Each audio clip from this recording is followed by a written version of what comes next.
l'esprit des 10 commandements. Il faut comprendre que les 10 commandements, pour les Juifs, suivre les 10 commandements, c'était quelque chose qu'ils faisaient à la lettre. Ils avaient, dans les commandements des Juifs, il y en a 613. Ils en ont trouvé 613 à partir des 10 commandements. Ils en ont développé 613. Donc, c'est beaucoup. Même encore aujourd'hui, les Juifs s'encouragent de ne pas être légalistes. Mais c'est difficile de ne pas être légaliste quand on essaie de suivre la loi à la lettre. Ce que j'aime des Juifs messianiques qui partagent leur foi au milieu du peuple d'Israël, ce que j'aime d'eux autres, c'est qu'ils disent la loi n'a pas été abolie, mais toute la beauté qu'il y a dans la loi, toute la bénédiction qu'il y a dans la loi, la protection qu'on a dans la loi, elle a été révélée au travers de Jésus-Christ. C'est ça la bonne nouvelle, frères et sœurs. On doit comprendre que dans les 10 commandements, tu ne tueras point, tu ne voleras point, tu aimeras Dieu de tout ton cœur, ton prochain comme toi-même. On doit comprendre que dans les 10 commandements, c'est une bénédiction. Si on la met en pratique, là, c'est une bénédiction pour nous-mêmes et pour les gens qui nous entourent. Ça doit dire Amen à chaque fois que vous êtes d'accord avec ça. Là. C'est une bénédiction. Ça prend une révélation. En fait, pour que ça fonctionne, pour qu'on puisse vraiment apprécier les 10 commandements de Dieu, il faut qu'ils soient dans notre cœur. Ça, c'est une promesse que Dieu a faite dans la Bible. Je vais mettre la loi qui est sur des tables de pierre, je vais les mettre dans vos cœurs. Parce que vos cœurs durs, vos cœurs qui sont comme de la pierre, bien, je vais les adoucir, je vais vous donner un cœur de chair, puis je vais mettre dans votre cœur les commandements de Dieu. Parce que ces commandements-là reflètent toute la nature de Dieu, tout l'amour de Dieu, toute la patience de Dieu. J'ai beaucoup aimé, Francine, le chant « Combien tu es fidèle ». On va terminer avec ce chant-là à la fin. Là. Je ne prêcherai pas longtemps, là, juste 2-3 heures aujourd'hui, puis après, on va refaire ce chant-là, parce que ça va tellement bien avec ce que je veux prêcher. Parce que, frères et sœurs, combien sont d'accord avec moi? Il y a seulement Dieu qui est fidèle. Nous, on ne peut pas être fidèles, parce qu'on est des hommes. On est des hommes, des femmes infidèles souvent, dans nos pensées, dans nos agissements, dans nos engagements. On n'est pas toujours fidèles parce qu'on est, c'est ça, on a été affectés par ce monde avec tout ce qui prend place dans le monde. Tout ce bouleversement qu'il y a dans notre monde aujourd'hui, là, on est affecté par ça. Mais je veux rendre grâce à Dieu pour sa fidélité à lui. Parce qu'il y a une promesse que j'aime beaucoup dans 2 Timothée. Paul enseigne à Timothée qu'il veut en faire un bon pasteur. Là, puis il lui enseigne en disant... 2 Timothée, chapitre 2, verset 13, je crois, ça dit, ou 1 Timothée, ça dit, Timothée, Dieu, nous, des fois, on n'est pas, nous, des fois, on est infidèles, mais Dieu, lui, demeure toujours fidèle. C'est ça la bonne nouvelle ce matin. C'est qu'on peut s'approcher de Dieu à cause de Jésus-Christ. Dieu, il est saint, il est parfait, il est Dieu. C'est lui le Créateur, il a tout fait. Dieu, il est plein de perfection. Moi, je suis plein d'imperfections. Mais si je peux m'approcher de Dieu ce matin, c'est parce qu'il nous a tellement aimés qu'il a envoyé son Fils Jésus pour régler l'histoire du péché qui nous empêchait de nous approcher de Dieu. Je ne suis pas encore parfait, mais je peux m'approcher de Dieu à cause qu'il m'aime tellement que Jésus a réglé tout ce qui pouvait me séparer de lui. Merci Seigneur. Merci Seigneur pour cet amour. Merci aussi pour sa fidélité. Sa fidélité, c'est quelque chose de... C'est juste un mot, hein? Fidèle, mais ça veut dire beaucoup, fidèle. Parce que nous, on n'est pas capable d'être fidèles. Mais lui, il demeure toujours fidèle. C'est pour ça que j'ai beaucoup aimé le chant. Touché, Francine, on va le refaire à la fin. Là. Gloire à Dieu pour les 10 commandements. La loi, on sait qu'elle n'est pas abolie en Jésus-Christ, mais elle révèle tout son amour pour nous. Alors, le texte ce matin qu'on va regarder, on est rendu à la 7e parole du Décalogue. Tu ne commettras point d'adultère. Exode, chapitre 20, verset 14. Vous savez, frères et sœurs, c'est un passage... j'ai été très, très, très... comment je pourrais dire? Quand j'ai étudié, j'ai passé une semaine intensive à étudier dans l'adultère, avec les infidélités. J'ai fouillé dans la Bible beaucoup, beaucoup pour étudier sur ce sujet-là, puis ça m'a beaucoup, beaucoup bouleversé. Parce que combien sont d'accord avec moi? Dans toutes les générations, mais spécialement dans notre génération, beaucoup de gens sont brisés à cause de l'adultère. L'adultère, c'est quand tu promets, quand tu t'engages à aimer quelqu'un. C'est toute une promesse que tu fais, là, que tu promets devant Dieu et les hommes quand tu te maries. Tu promets à la personne là, que tu aimes, que tu vas t'engager, puis tu vas être fidèle, puis tu ne le fais pas. Ça brise beaucoup, ça brise beaucoup. Puis aussi, je connais le diable, et je sais qu'on donne beaucoup d'espace au diable quand, dans un couple, arrive l'adultère, c'est difficile après ça de réconcilier ce couple-là parce que le diable, il y a beaucoup d'espace, là. On ne se parle plus, on est fâché.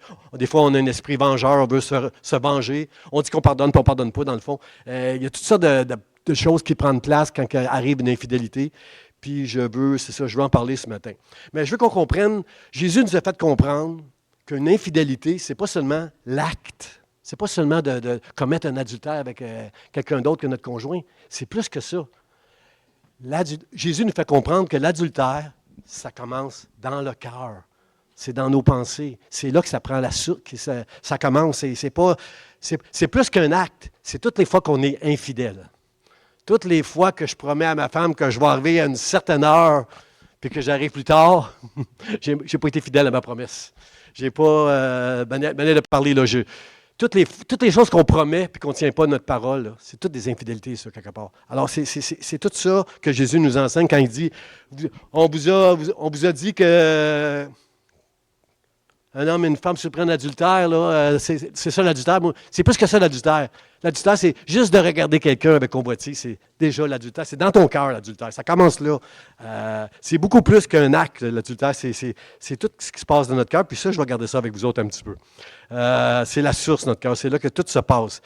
On a le psaume 51. Je vais le regarder un petit peu avec vous ce matin. Là. Le psaume 51 où le roi David, quand il a commis l'adultère, il a souffert beaucoup. On le voit dans ce psaume-là qu'il a souffert beaucoup de toutes les conséquences temporelles. Dieu peut nous pardonner toutes les fautes qu'on va faire. La Bible nous dit qu'il n'y a pas de péché qui ne pardonne pas. Le problème, c'est qu'on vit, nous, avec les conséquences temporelles quand on fait des fautes et on a des manquements. Et le roi David, lorsqu'il a péché dans son adultère, puis il a dit « Seigneur, Seigneur, viens-moi en aide, touche mon cœur. » Et à un moment donné, il va dire ceci, « Tu veux que la vérité soit au fond du cœur. » Comprenez-vous que le conseil de la parole de Dieu doit être au fond de notre cœur. On ne doit pas juste essayer de suivre la loi à la lettre. Elle doit être dans notre cœur. On doit comprendre que Dieu nous aime, il veut notre bien. Il va rester fidèle avec nous, même quand nous, on ne l'est pas. Mais Dieu veut notre bien et de désirer que la vérité de Dieu soit au fond de notre cœur, c'est ça qui va nous aider à marcher dans les voies de Dieu puis d'être heureux dans ce monde, un monde de fous, là, un monde bouleversé par toutes sortes de choses qui prennent place. Là. Seigneur, aide-nous dans notre génération que cette vérité-là soit au fond de notre cœur. Pour faire une prière comme ça, frères et sœurs, là, Seigneur, mets ta vérité dans le fond de mon cœur. Pour faire une prière comme ça, il faut comprendre combien c'est important de prier comme ça. C'est pas juste une prière qu'on lance. Dieu, je veux que ta vérité soit au fond de mon cœur. Mais il faut être complètement bouleversé en sachant que si la vérité de Dieu n'est pas dans mon cœur, je vais me laisser influencer par ce monde. Je vais me laisser avoir par tout le système qui est dans ce monde qui est méchant, qui est mauvais des fois. Je vais me faire avoir par ça, puis je vais me laisser éloigner de Dieu. Plus qu'on comprend l'importance d'avoir la vérité dans le fond de notre cœur, plus que cette vérité dans le fond de notre cœur va nous sauver de beaucoup de problèmes dans cette vie.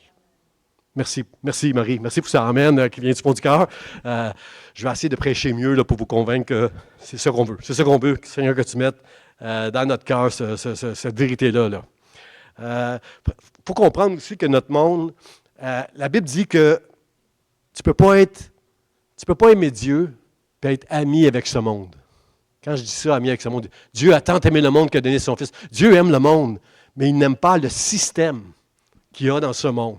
Un système qui va nous éloigner de Dieu. On est de plus en plus laïque. Ici au Québec, il y a eu des années où on était très catholique. C'était pas tout le temps bien, mais ce que je veux dire, c'est que dans ce monde de plus en plus laïque, il y a comme un système dans ce monde qui va faire en sorte que si on embarque là-dedans, on va juste se détourner de Dieu.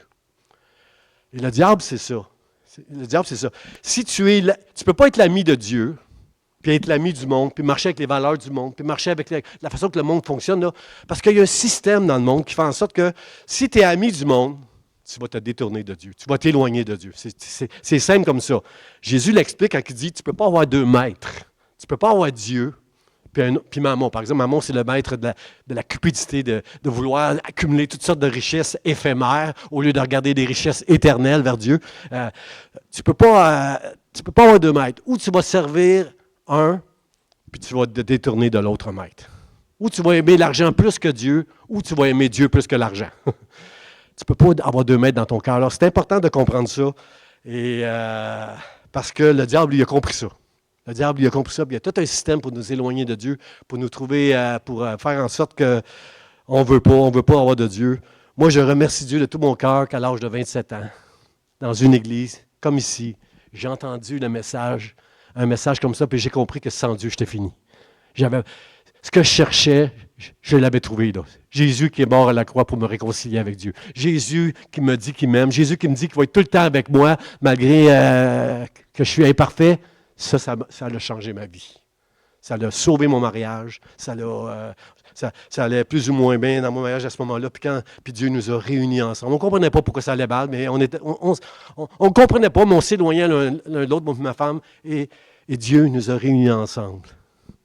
Quand on aime Dieu, on devient très, très fort dans dans les valeurs qui font du sens, dans les valeurs dans lesquelles il y a de la sagesse encore aujourd'hui. Il y a une sagesse qui est ancienne, qui est encore aujourd'hui, aidez-moi là, qui est encore pertinente, très pertinente encore aujourd'hui. La sagesse qui vient d'un cœur qui aime Dieu. Dans le livre des Proverbes, ça nous dit « Garde ton cœur plus que toute autre chose ». Je comprends ce passage-là. Je comprends que je peux aimer plein de choses, mais si je laisse mon cœur s'attacher à plein de choses, mon cœur va s'éloigner des choses qui valent vraiment la peine que je m'attache. Premièrement, Dieu. Ensuite, ma famille, mes bien-aimés, mes proches, mes amis, mes frères et mes sœurs dans l'Église. Comprenez-vous que si je garde mon cœur plus que toute autre chose, je vais être un homme heureux sur cette terre qui va vivre dans un monde bouleversé, mais qui ne sera pas bouleversé dans son cœur, dans son âme. Merci Seigneur. Merci Seigneur de m'aider à ça. Mon premier point, frère, ça, ce matin, c'est que je veux parler de la fidélité dans le mariage. L'Éternel a été témoin entre toi et la femme de ta jeunesse à laquelle tu es infidèle, bien qu'elle soit ta compagne et la femme de ton alliance. J'ai été sur Internet et j'ai lu une étude qui a été faite en Occident. Peut-être qu'en Afrique et en Haïti, c'est pas comme ça. C'est pas comme ça. Mais nous, ici en Occident, 90% du counseling des pasteurs ou des prêtres. Les prêtres, je ne suis pas sûr qu'ils sont aussi bien qualifiés que les pasteurs parce que quand tu es marié, tu comprends un petit peu plus comment ça fonctionne, ces choses-là. 90% du counseling d'un pasteur, c'est des problèmes à l'intérieur d'un mariage, dans un couple, les disputes qu'il peut y avoir, puis tous les manques de communication et tout ça. Là. Et l'autre, ce sont les péchés sexuels. Ces deux sujets-là c'est là qu'il y a plus de counseling dans la part des pasteurs. Frères et sœurs, il n'y a rien d'étonnant là-dedans. Il n'y a rien d'étonnant là-dedans. Parce que s'il y a une chose, si le diable existe, s'il y a une chose qu'il déteste, c'est les familles. Parce que le mariage, c'est pas la pensée de l'homme, là. C'est Dieu qui a institué le mariage. Vous savez ça? Dès le commencement, quand il a créé l'homme et la femme, Dieu a créé, c'est lui qui a institué le mariage. Pour Dieu, le mariage, c'est quelque chose de sacré.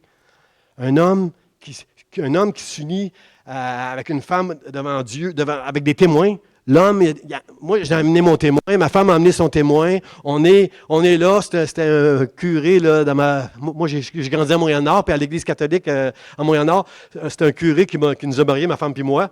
Puis, mais l'affaire, on avait chacun nos témoins, mais l'affaire, c'est que dans ce texte-là, on comprend que Dieu est toujours le témoin de tout ce qui prend place dans notre vie. Il n'y a rien de caché devant Dieu. Dieu connaît tout ce qu'on voit, puis il connaît tout ce qu'on ne voit pas. Tout ce qui est caché dans nos cœurs, Dieu voit ça, lui. C'est pour ça que pour Dieu, c'est très important de comprendre que l'adultère, c'est une affaire de cœur. Ça commence dans nos pensées, et ça s'attache à notre cœur. C'est là, avant l'acte, bien avant l'acte, l'infidélité commence dans notre cœur. Puis qu'est-ce que j'aime quand Dieu a créé l'homme et la femme? La Bible nous dit qu'il a créé la femme de la côte de Adam.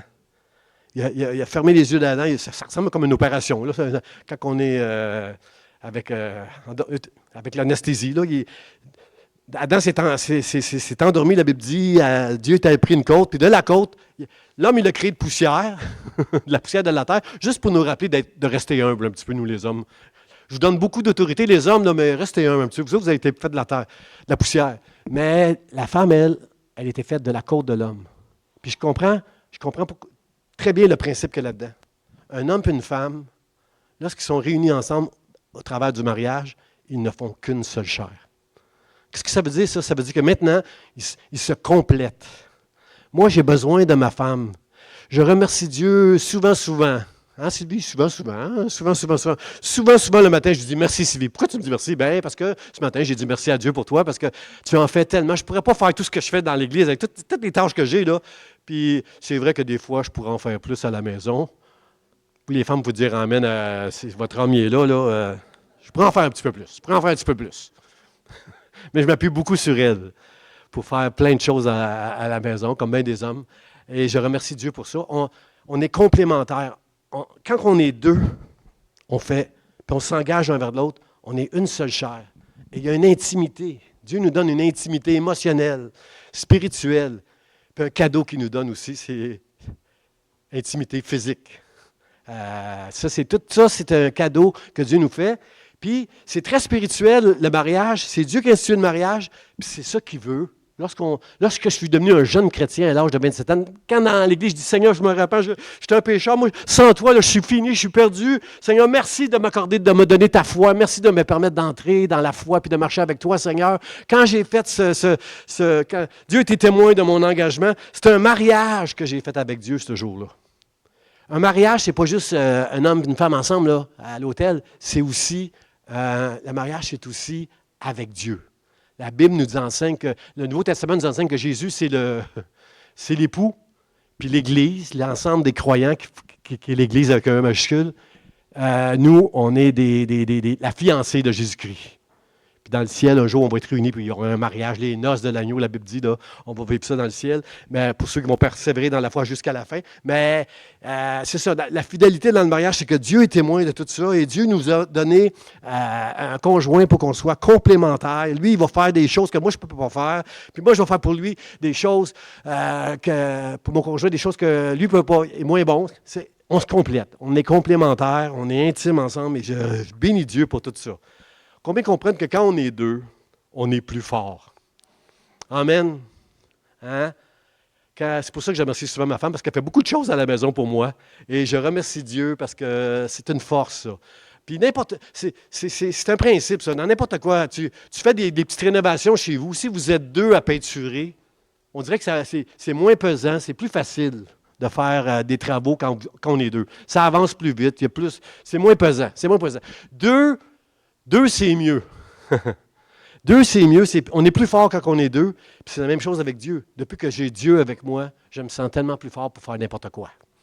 Il y a beaucoup de choses que je ne suis pas bon, moi. Il y a beaucoup de choses, je ne me sens pas tellement bon, moi, surtout dans les rénovations, puis ces choses-là à la maison. Là. Il y a bien des choses que je ne me sens pas bon, mais j'ai tout le temps Dieu avec moi dans la vie. C'est ça c'est une force que j'ai besoin. Alors, avec ma femme, je suis plus fort grâce à elle, et avec Dieu, je suis plus fort grâce à Dieu. Merci Seigneur pour ça. Merci pour ça, pour sa grâce d'être avec moi tous les jours. Dans Matthieu, chapitre 2, verset 14, j'aime ça non, pas celui-là, juste on revient à celui. Matthieu, Malachie, c'est-à-dire chapitre 2, verset 14, j'aime ça quand ça nous dit que l'Éternel a été témoin entre toi et la femme de ta jeunesse à laquelle tu es infidèle. Non seulement Dieu est témoin quand on s'engage envers lui à faire quelque chose, qu'on va tenir nos promesses, mais il est témoin aussi quand on est infidèle. Et c'est là que le chant, ce qu'on a fait, Francine, ce matin, m'a beaucoup touché. Parce que lui, il reste patient, plein de compassion et fidèle avec nous, même quand nous, on n'est pas fidèles. Ça m'a touché, ça m'a bouleversé quand j'ai étudié ça pendant cette semaine. Seigneur, toutes les fois que j'ai manqué à ma parole, toi, tu es resté là, tout le temps à côté de moi, dans ta patience. Puis, frères et sœurs, dans un adultère, quand un conjoint brise son conjoint avec une infidélité, c'est dur pour les deux. Mais savez-vous que c'est dur aussi pour Dieu d'être témoin de ça? Dieu est témoin de tout le mal qu'on peut faire. Moi, je suis témoin juste de ce qui se passe autour de moi et de ce que je peux saisir au travers de l'actualité. Là. Mais Dieu, lui, est témoin de tout le mal qui peut se faire. Comprenez-vous? Dieu a de la compassion. On voit ça, Jésus, des fois, il guérissait des malades par ému de compassion, il allait vers les malades. Si Dieu est ému de compassion, pouvez-vous comprendre combien il souffre, Dieu, quand il voit le mal qui est répandu sur toute la terre?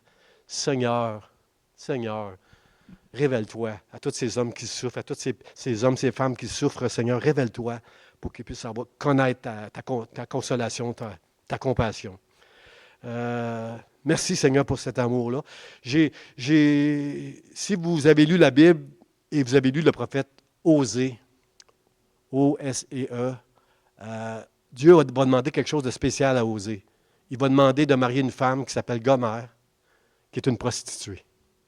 Une femme qui va lui être infidèle. Il lui demande de la marier, de la prendre, de la choisir. Quand on sait que la prostitution dans la Bible, c'est un péché, là, Dieu ne veut pas qu'on aille là, mais il demande à Homère de marier cette prostituée. Parce que Homère, c'était un prophète à son époque. Puis Dieu voulait que, quand on regarde Homère, on se regarde nous-mêmes.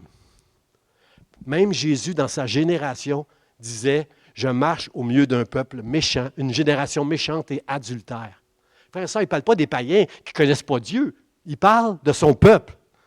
Il adresse son peuple en disant « C'est une génération méchante et adultère. » Frère et sœur, si tu n'as jamais commis un adultère physique, dis pas ce message-là, il n'est pas pour moi. Chacun de nous, il y a des moments où on n'est pas fidèle envers Dieu ou envers quelqu'un qu'on aime dans les promesses qu'on fait. J'ai entendu quelqu'un, amen, je vous donne une chance, j'aimerais ça que vous m'encouragiez.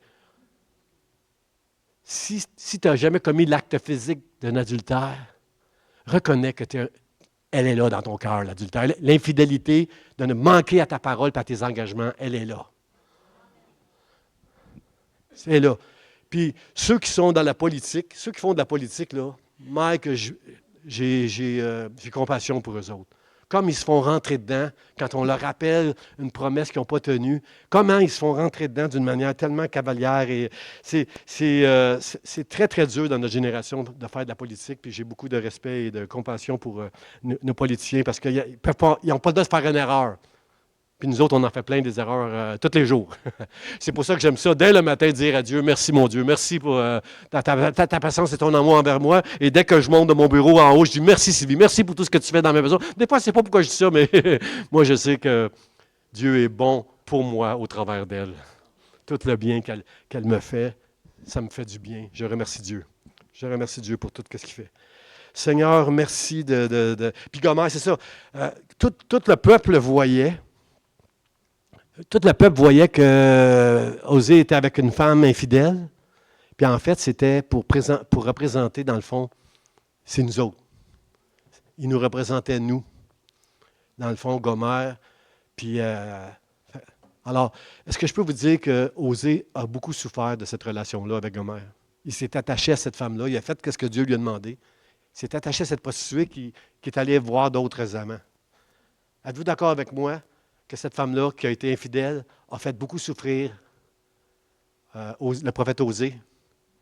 Frères et sœurs, Dieu aussi a souffert. Dans cette image-là, avec Gomère, on doit comprendre comment Dieu, il n'y a pas seulement Osée qui a souffert dans cette relation-là. Il n'y a pas seulement le conjoint qu'on a trompé qui a souffert dans cette relation-là. Dieu souffre à chaque fois qu'on fait le mal. À chaque fois que quelqu'un est brisé à cause du péché, Dieu, il souffre lui aussi. Dieu est ému de compassion, puis il souffre. Puis, avec Osée et Gomère, dans cette génération-là, Dieu était extrêmement patient dans cette génération-là. Il était extrêmement patient et plein de compassion. Et encore une fois, ce chant-là qui dit que Dieu est fidèle. Merci Dieu pour ta fidélité. Merci pour ta fidélité envers nous, nous, on n'est pas fidèles. Seigneur, merci. Alors, il y a la fidélité dans le mariage qui est importante, mais mon deuxième point, c'est aussi la fidélité avec Dieu. Cette fidélité qu'on a avec Dieu à partir du moment où on est... la Bible dit que Adam et Ève, ensemble, l'homme quittera son père et sa mère pour s'attacher à sa femme, et ensemble, ils deviendront une seule chair. Et j'aime cette prière de Jésus-Christ un jour qu'il a faite avec ses disciples, Jean chapitre 17, où il va prier. Seigneur, je prie qu'ils soient un, mes disciples. Là. Tous ceux qui vont croire, mettre leur foi, à qui tu vas donner la foi, qui vont croire dans mes paroles, qui vont donner des enfants de Dieu. Je prie qu'ils soient un, comme toi et moi, nous sommes un. Une seule chair. Je bénis Dieu. Moi qui suis imparfait, d'être uni avec Dieu au travers de Jésus-Christ. Je bénis Dieu. Je bénis Dieu de pouvoir m'approcher de Dieu dans sa sainteté parfaite. Je peux m'approcher de Dieu, moi qui est imparfait. Seigneur, merci. Seigneur, merci pour ça. Et dans le mariage, il y a cette union où on est complémentaire et intime. Comme dans un mariage physique, on a une communion avec Dieu, émotionnelle et spirituelle aussi, où on fait un avec Dieu. Dans Éphésiens, chapitre 5, Paul enseigne à l'Église d'Éphèse un peu cette image-là. C'est pourquoi l'homme quittera son père et sa mère. Il rappelle ce passage-là de Genèse. L'homme quittera son père et sa mère, il s'attachera à sa femme, et les deux deviendront une seule chair. Ce mystère est grand. Je dis cela par rapport à Christ et à l'Église. C'était un mystère dans l'Ancien Testament. Pour les Juifs, c'était un mystère, cette chose-là, que on est dans une relation comme un mariage avec Dieu. Frères et sœurs, si c'est vrai, vous savez que c'est vrai, hein? Dites amen. C'est vrai, hein? On a une relation avec Dieu. C'est Dieu qui a institué le mariage, et cette relation qu'on a avec lui, elle est éternelle. Malgré que mes fautes, Dieu m'a sauvé pour l'éternité. Dieu m'a aimé, il m'a choisi, il m'a gardé, et il me gardera pour l'éternité. Un jour, je vais être avec lui au ciel. Le problème, frères et sœurs, c'est que dans les mariages, hommes et femmes, vous êtes d'accord avec moi que ça amène beaucoup de problèmes lorsque l'adultère prend place dans un mariage. Ça laisse tellement de place au diable pour faire beaucoup de bisbilles à l'intérieur du mariage. Alors, Seigneur, merci de nous aider avec cette image-là, qui était un mystère, Seigneur, qui a été révélé à la fin des temps, ce mystère-là, que Christ et l'Église, nous ne faisons qu'un ensemble. Merci, Seigneur. Merci, Seigneur. Je bénis Dieu pour cette relation, qui nous rappelle que cette relation-là qu'on a dans un mariage, on l'a aussi avec lui. Pouvez-vous comprendre comment Dieu est triste à chaque fois qu'un mariage est brisé à cause d'une infidélité? Pouvez-vous comprendre la tristesse de Dieu ce matin? J'ai pleuré, moi, cette semaine, pour tous les mariages que je connais et que je ne connais pas, qui ont été brisés à cause d'une infidélité, alors que Dieu est témoin de toutes ces choses-là. Puis avec chacun de nous, il a cette relation-là qu'il veut pour toujours. Il ne veut pas qu'on brise nos promesses envers lui. Il ne veut pas qu'on brise notre engagement avec lui. Seigneur, merci pour cette image, cette figure du mariage entre toi et moi, entre l'Église et Jésus-Christ. Merci, Seigneur, pour ça. Cette image-là exprime, si vous êtes d'accord avec moi, que notre relation avec Dieu, elle est unique et exclusive.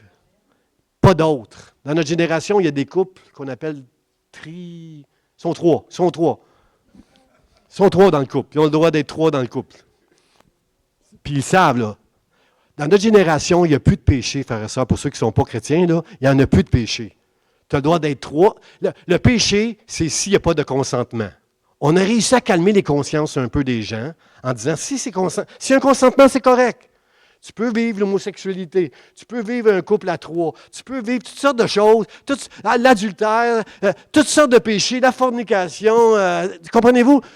Il n'y a pas de péché sexuel qui est péché s'il y a un consentement de la part des gens qui ont une relation sexuelle.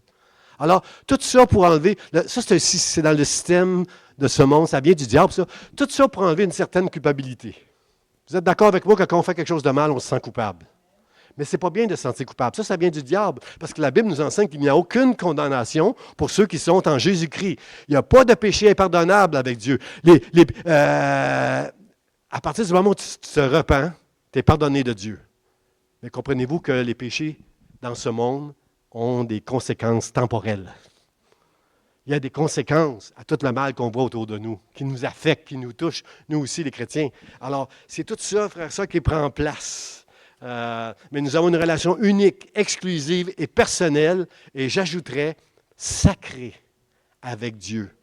On a une communion. Je suis la fiancée de l'Église, c'est la fiancée de Christ qui va fêter, c'est au ciel qu'on va fêter les noces de l'agneau. Et moi, je veux persévérer jusqu'à la fin. Et je veux demeurer dans cette relation exclusive et sacrée par la grâce de Dieu. Je ne veux pas aimer les choses de ce monde au point de me détourner de l'amour de Dieu. Je veux rester fidèle aux engagements que j'ai faits avec Dieu. Et toutes les fois qu'il y a dans mon cœur ou dans mes pensées quelque chose qui est infidèle, je veux demander pardon à Dieu et dire comme David, que ta vérité soit au fond de mon cœur, Dieu. Parce que je comprends que dans le cœur de l'homme, il peut y avoir beaucoup de folies qui vont nous éloigner de toi. Si on laisse notre cœur être séduit. La Bible dit que les séductions de ce monde, les convoitises charnelles, c'est Pierre qui dit ça, je pense, un Pierre, il dit, les convoitises charnelles font la guerre à notre âme. Frère, ça c'est fort, ce passage-là. Toutes les fois qu'on est tenté et séduit de faire quelque chose qui est mal, il y a une guerre à l'intérieur de nous pour perdre notre âme. À partir du moment où tu te détournes de Dieu, tu ne veux plus lire la parole de vérité, tu ne veux plus fréquenter une église, tu ne veux plus te donner à Dieu. À partir de ce moment-là, ton âme est en danger, mon frère, ma soeur. Et moi, je sais qu'il y a de la folie dans nos cœurs. C'est pourquoi je veux dire, je comprends l'importance de cette prière que David a faite. Tu veux que la vérité soit au fond de mon cœur. Seigneur, viens à mon aide. Je comprends comment c'est important de mettre que ta parole soit dans mon cœur. Mon dernier point, frère et sœur, c'est ça, c'est justement sur le cœur que je veux parler. Cette frange, dans Nombre, chapitre 15, verset 39, ça nous parle d'une frange que les Juifs mettaient à leurs vêtements. Il y avait un vêtement, les Juifs, puis il y avait une longue frange là, qu'on appelle tzitzit, pour les Juifs. Là. Cette frange-là, elle est importante parce qu'elle leur rappelle que de mettre leur amour dans la vérité, dans la parole de Dieu. C'est un rappel des commandements. Cette frange, dans Nombre 15, Moïse enseigne ceci aux Juifs, à son peuple. Vous la regarderez et vous vous souviendrez de tous les commandements de l'Éternel pour les mettre en pratique. Vous ne suivrez pas les désirs de vos cœurs et de vos yeux pour vous laisser entraîner à l'infidélité. Frère, ça, je ne sais pas c'est quoi votre frange, vous. Je ne commencerai pas à me promener avec une frange. Mais chaque jour, quand je lis la parole de Dieu, chaque jour, quand j'ai un regard vers la croix, c'est comme cette frange que les Juifs mettent sur eux pour se rappeler de tous les commandements de l'Éternel pour les mettre en pratique, pour ne pas suivre les désirs de son cœur. Êtes-vous d'accord avec moi que même si on est chrétien, on est des chrétiens qui aiment Dieu de tout notre cœur, on peut avoir des mauvais désirs des fois. Aide-nous, Seigneur. Aide-nous de nous rappeler, comme les Juifs se le rappellent avec cette frange. Seigneur, quand je regarde la croix, tout ce que tu as souffert dans ton amour pour moi, pour me réconcilier avec toi, Seigneur, je veux rester avec toi. Je ne veux pas permettre aux mauvais désirs de mon cœur de me séparer, de me laisser séduire et détourner de toi. Seigneur, aide-moi, Seigneur, à marcher avec toi. Dans le nom de Jésus. Dans Lévitique, chapitre 20, verset 10, ça dit que l'adultère d'un homme et d'une femme était puni de mort dans l'Ancien Testament. Vous allez me dire, c'est sévère. Pasteur, c'était sévère. Aujourd'hui, ça ne fait pas de sens. Là. Si on punirait tous les adultères là, avec la mort là, devant la cour de justice, ça ne ferait pas de sens. Frères et sœurs, ce n'est pas une mort temporelle qui est plus grave. C'est la mort de notre âme pour l'éternité. Ça, c'est ça qui est grave. Si, moi, quand il y avait la peine de mort au Canada, je n'étais pas contre du tout, contre la peine de mort, parce que tu as le temps de te repentir avant de passer devant la chaise, là, puis d'être, comprenez-vous, là. Je crois que ceux qui étaient adultères dans l'Ancien Testament, même s'ils étaient punis de mort, il y avait le temps de se repentir devant Dieu. Le problème, frères et sœurs, c'est pas... frères et sœurs, c'est... Je l'avais gardé ça pour mon mot de la fin, là. Il n'y a pas de péché impardonnable pour Dieu. Ce n'est pas l'acte qui est le pire. C'est la disposition de ton cœur qui est le plus dangereux quand tu fais quelque chose qui est mal.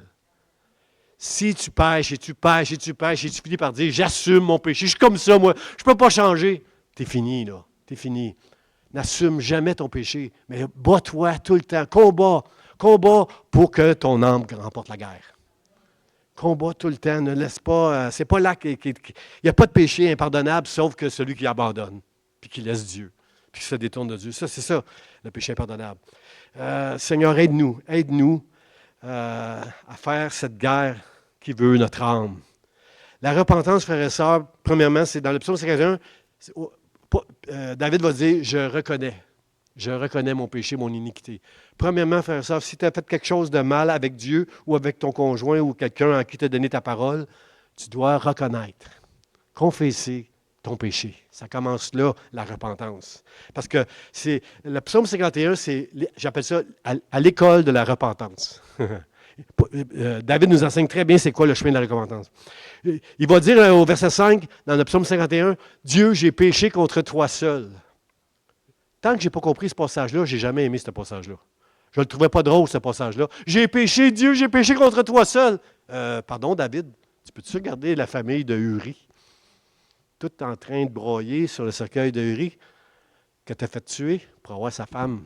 Comment tu peux dire, j'ai péché contre toi seul, Dieu éternel?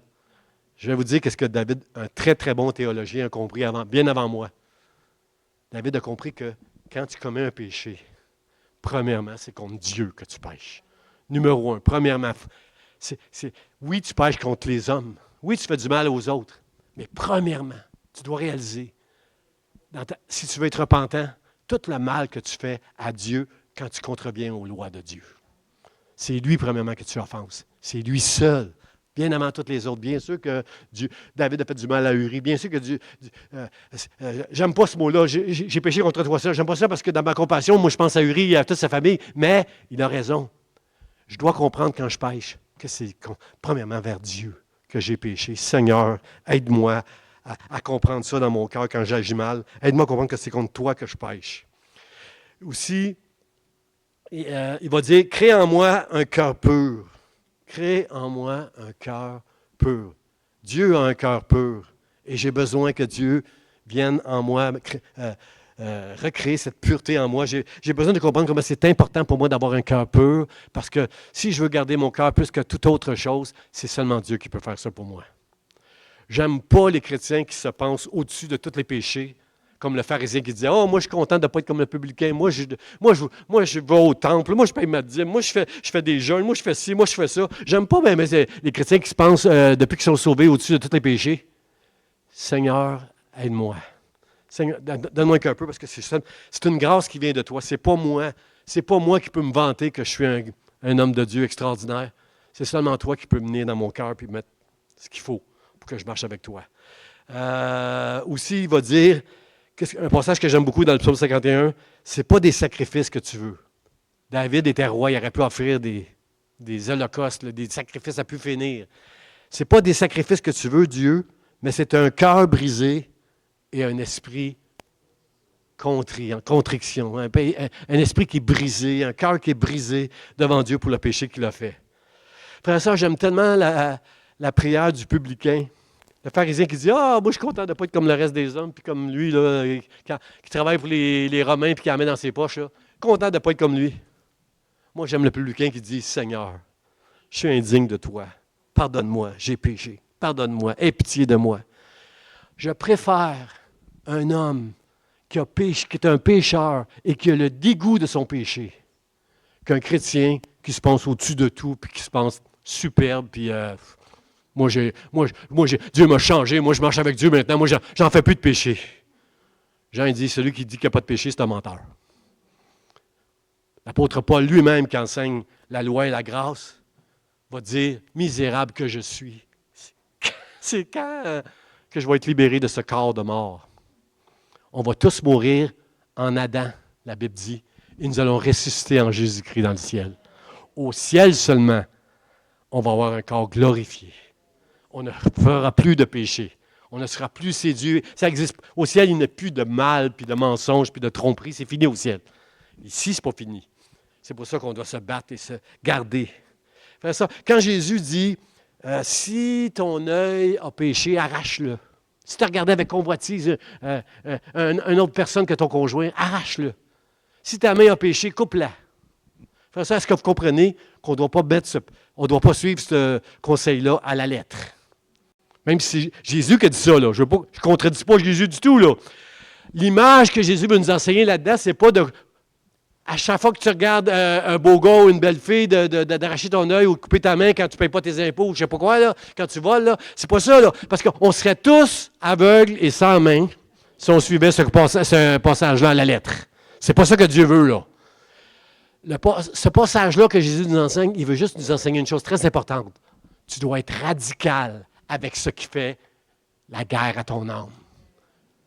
Si tu veux rester avec Dieu, si tu veux persévérer dans ta foi jusqu'à la fin, sois radical pour refuser le péché, les séductions qui viennent avec le péché. Sois radical. Arrache pas ton œil. Coupe pas ta main. Parce que ça, on va être que des aveugles ici. Content qu'il y en a au moins la moitié qui se disent Amen. Je suis content qu'il y en ait la moitié qui réalise que c'est vrai, pasteur. C'est d'être radical que Dieu veut, puis je veux être radical. J'aime les chrétiens qui sont radicaux, pas fanatiques, radicaux avec le péché. J'aime le publicain, je l'aime, il est honnête. Je suis un pécheur, c'est pardonne-moi. Et c'est lui que Dieu a élevé. Pas le pharisien, lui. Pas le pharisien, lui, pas le légaliste, il n'a pas été élevé, lui. Seigneur, aide-nous. Il y a une prière que j'aime beaucoup de Jésus. Quand il nous enseigne le Notre Père, il dit, Seigneur, ne nous soumets pas à la tentation, mais délivre-nous du mal. Jacques nous enseigne que quand on prie cette prière-là, ne nous soumets pas à la tentation, il faut comprendre une chose, ce n'est pas Dieu qui nous soumet à la tentation. Parce que Jacques nous enseigne dans la Bible que il n'y a pas de, comment je pourrais dire, Dieu ne tente personne. Parce qu'il n'y a rien de mal qui peut sortir de Dieu. Dieu ne tente personne. C'est nous autres, c'est nos pensées à nous, là, à l'intérieur de nous, qui fait qu'on est tenté des fois. Alors, quand Jésus fait cette prière-là, ne te soumets pas à la tentation, mais délivre-nous du mal, cette prière-là, je l'ai compris que, Seigneur, s'il vous plaît, viens à mon aide. Ne me laisse pas, moi, dans ma folie, me soumettre à la tentation qui m'a séduit, qui fait une guerre à mon âme. Dieu, je ne suis qu'un homme, je suis un fou, je n'ai pas de sagesse dans mon cœur. Seigneur, ne me soumets pas à la tentation, mais délivre-moi du mal, Seigneur, dans le nom de Jésus. J'ai besoin de toi, Dieu. J'ai besoin de faire cette prière-là, de comprendre que dans cette prière-là, je ne veux pas, Dieu, comprends-moi, là, je ne veux pas me soumettre à tout ce qui pourrait me tenter. Aide-moi, Seigneur, dans ces choses-là, dans le nom de Jésus. Si vous voulez vraiment prier comme ça, attendez-vous d'être éprouvé par Dieu. Dans Ézéchiel, chapitre 6, verset 9, Dieu dit qu'il va y avoir des réchappés en Israël. Parmi toute cette génération adultère et pécheresse, il va y avoir un reste qui va rester fidèle à Dieu. Puis savez-vous comment que Dieu va faire pour qu'il reste fidèle? Il dit dans Ézéchiel, vous allez trouver ça dans Ézéchiel, chapitre 6, je crois que c'est le verset 9, vous allez trouver ceci, il va dire « J'aurai brisé leur cœur à ceux qui vont sortir de ces adultères-là, je vais avoir brisé leur cœur. » Il rejoint David, influencé par David, Seigneur.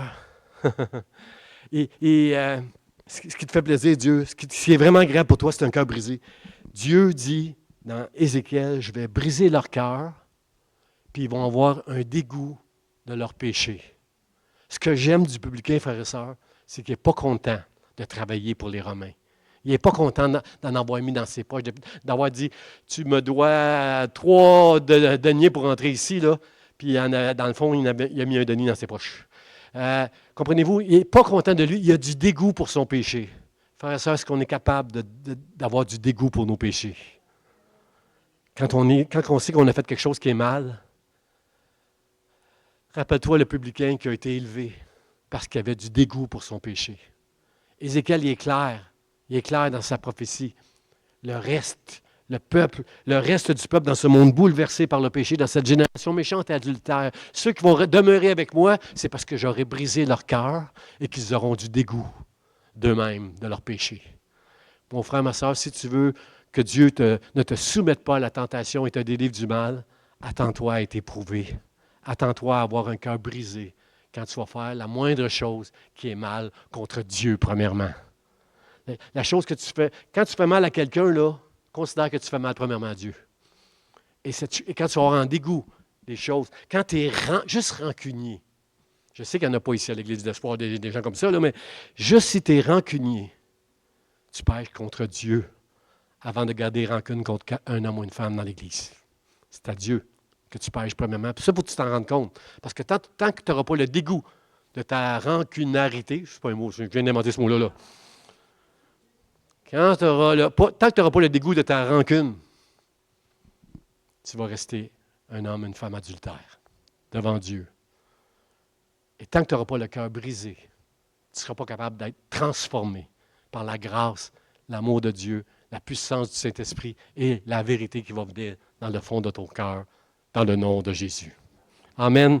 J'invite le musicien pour mon mot de la fin, frère et sœur. Pasteur, tu m'as dit des affaires, là. Est-ce qu'il y a un pardon qui est possible de la part de Dieu? Est-ce que vous êtes capable de répondre à ma question sans même que je vous l'annonce? Est-ce qu'il y a un pardon de la part de Dieu? Il n'y a pas un péché que Dieu ne pardonne pas. C'est pas Mais ce n'est pas le péché que Dieu ne pardonne pas. C'est notre cœur qui ne veut rien savoir de Dieu, qui ne veut rien savoir de la repentance. C'est avec ça que Dieu a un problème. Frère et sœur, il y a une femme adultère à un moment donné qui est venue, qu'on apportait à Jésus pour le pogner en défaut, là, Jésus. Là. Une femme qui était là, qui était adultère, puis la loi dit, « Hey, Jésus, la loi dit qu'on peut lapider, elle mérite la mort, on peut la lapider. » Le gars, il n'est pas là, hein, ils ont juste amené la femme. C'était un coup monté, ils ont laissé partir le gars, puis c'est avec le gars et la femme se rencontraient là, à une place, puis là, ils ont pris la femme, puis l'ont amené pour éprouver Jésus. Le gars, on ne sait pas, il est où. Puis à la fin, Jésus dit, oui, la loi, Jésus, dit pas de condamner puis de lapider une femme comme ça qui a commis l'adultère. Oui, oui, la loi dit ça. Mais tu peux lancer une pierre si tu n'as jamais péché, toi.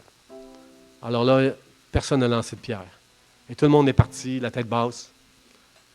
J'espère qu'il y en a qui se sont repentis en partant en disant, c'est vrai, moi aussi, je suis un pécheur. Pardon, mon Dieu. Mais cette femme-là, Jésus lui a dit à la fin, est-ce qu'il y a quelqu'un qui te condamne ici? Elle dit non. Ben, il dit, je ne te condamne pas non plus. Va, mais arrête de pécher. Ne fais plus ça. Ne fais pas ça. Arrête de pécher.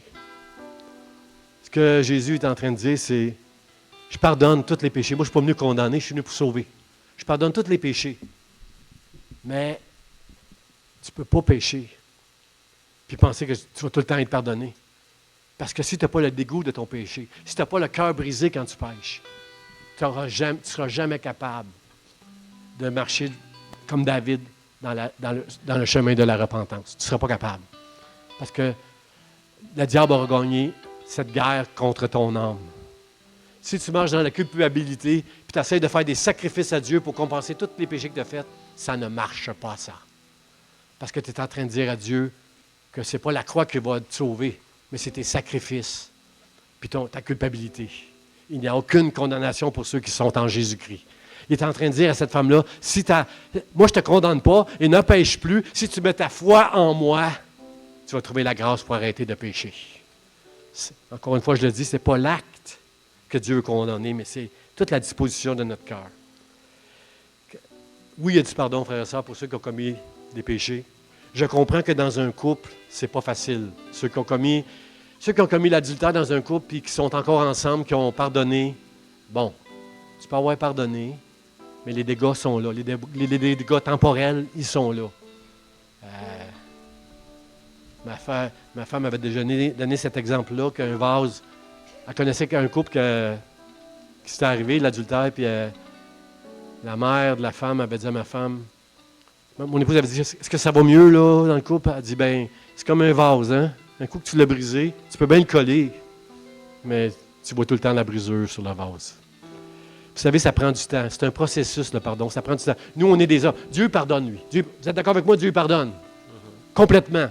Si nous confessons nos péchés, il est fidèle et juste pour nous pardonner et nous purifie de toute iniquité. Dieu pardonne, mais nous, les hommes, on reste avec des dégâts temporels. Si tu es encore avec ton conjoint qui t'a trompé, puis tu lui as pardonné, mais qui est encore à l'intérieur de toi, toute une brisure, une fêlure, tout ce que je dis, c'est ça prend du temps avant de pardonner. Il faut que tu finisses par pardonner. Il faut que tu finisses vraiment par pardonner. Pour le conjoint qui a commis la faute, je pense qu'il y a beaucoup d'ouvrage, lui. Lui, il doit faire beaucoup pour demander pardon. Il faut qu'il soit sûr que son conjoint et sa conjointe ont compris. Il ne voulait pas faire ça, mais il l'a fait, il l'assume, il reconnaît toute son iniquité, sa faute. Pardon, ma femme, je m'engage avec toi, tu me pardonnes, tu veux vivre encore avec moi. Merci. Comprenez-vous que c'est un processus là, temporel. D'une manière temporelle, il va y avoir des conséquences à des affaires comme ça. Dans le ciel, non. Jésus a tout pris sur lui pour qu'on ne soit pas brisé dans le ciel par nos péchés qu'on aura faits. Mais aux couples qui ont traversé ça, je dis juste, prenez juste le temps. Demandez à Dieu de vous aider à pardonner. Et avec le temps, Dieu va faire son œuvre. Mais des fois, ça ne marche pas parce que nous, on est des hommes. C'est difficile de pardonner quand on voit la brisure tous les jours. C'est pas facile. Mais, frères et sœurs, je pose la question encore une fois. Est-ce que Dieu pardonne, frères et sœurs? Oui, il pardonne. Alors, Seigneur, accorde-moi la grâce de pardonner à ceux qui ont été fidèles envers moi dans le nom de Jésus. J'aimerais qu'on rende, avant de se saluer les uns les autres et de souhaiter un bon dimanche, j'aimerais qu'on chante ce chant qui m'a tellement touché ce matin. Jésus, combien tu es fidèle, parce que même si nous on est infidèles, lui demeure toujours fidèle. Seigneur, merci. Merci Seigneur pour ta fidélité. Et on va le chanter et on va donner gloire au nom de Dieu. La fidélité de Dieu, c'est pas une action que Dieu fait quand il est fidèle envers nous. C'est sa nature divine. Dieu, il est fidèle. Sur la cuisse de Jésus, c'est écrit. Fidèle. C'est écrit sur son nom. Jésus, il est fidèle. C'est sa nature divine qui est fidèle. Seigneur, aide-nous. Aide-nous. Et glorifions la fidélité de Dieu ce matin.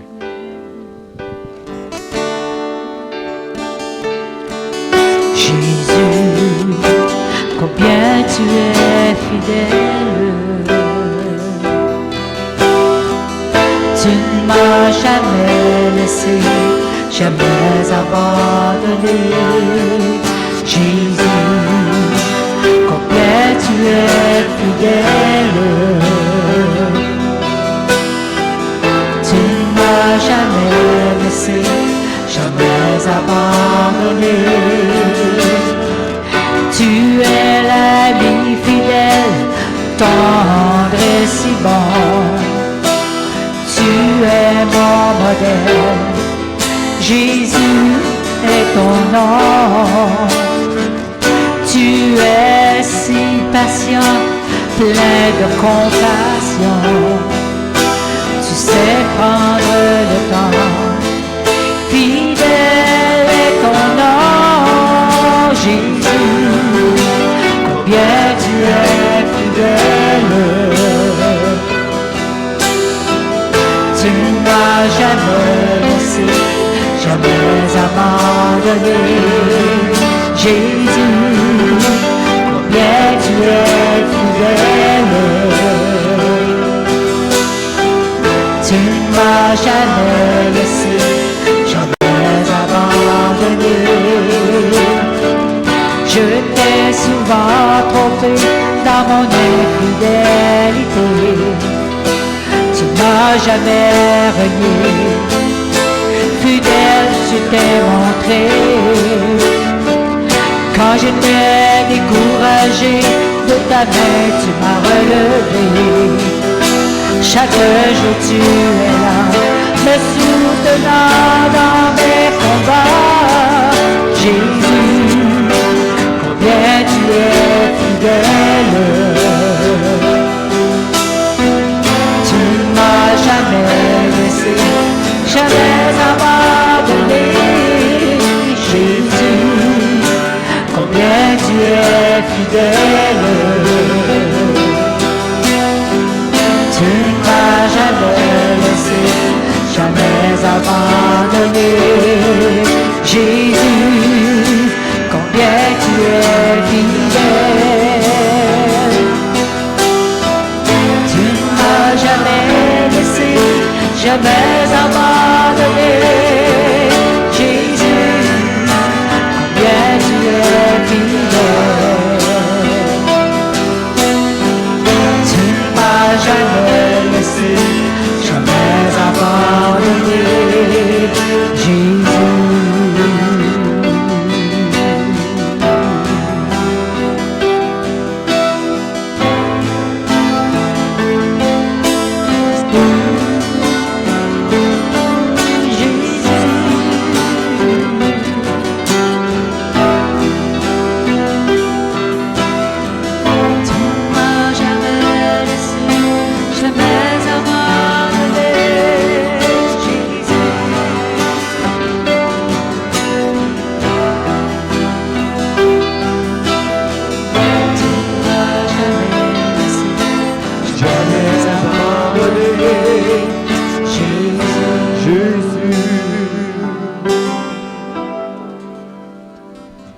Seigneur, je te remercie ce matin de nous rappeler que c'est notre cœur qui est infidèle. Ça commence là, dans notre cœur, Dieu, dans la relation que nous avons avec les gens, avec toi, Seigneur. Merci de nous aider à garder notre cœur plus que toute autre chose, Seigneur. Merci de pardonner nos fautes, nos infidélités. Tu es si bon, Seigneur, si patient, miséricordieux et fidèle. Je rends grâce à ton nom ce matin. Seigneur, aide-moi d'être fidèle avec toi. Aide-moi d'être fidèle dans mes engagements pour ne pas blasphémer ton nom devant les hommes, Seigneur. Je veux que les hommes puissent voir en moi un homme qui t'aime, Seigneur, qui marche fidèlement avec toi afin de les aider à s'approcher de toi au travers de Jésus-Christ. Dans le nom de Jésus, je prie, Seigneur. Amen, amen. Soyez bénis, bon dimanche. Saluez quelques personnes en disant combien que le Dieu fidèle te bénisse. Que le Dieu fidèle te bénisse. Soyez bénis.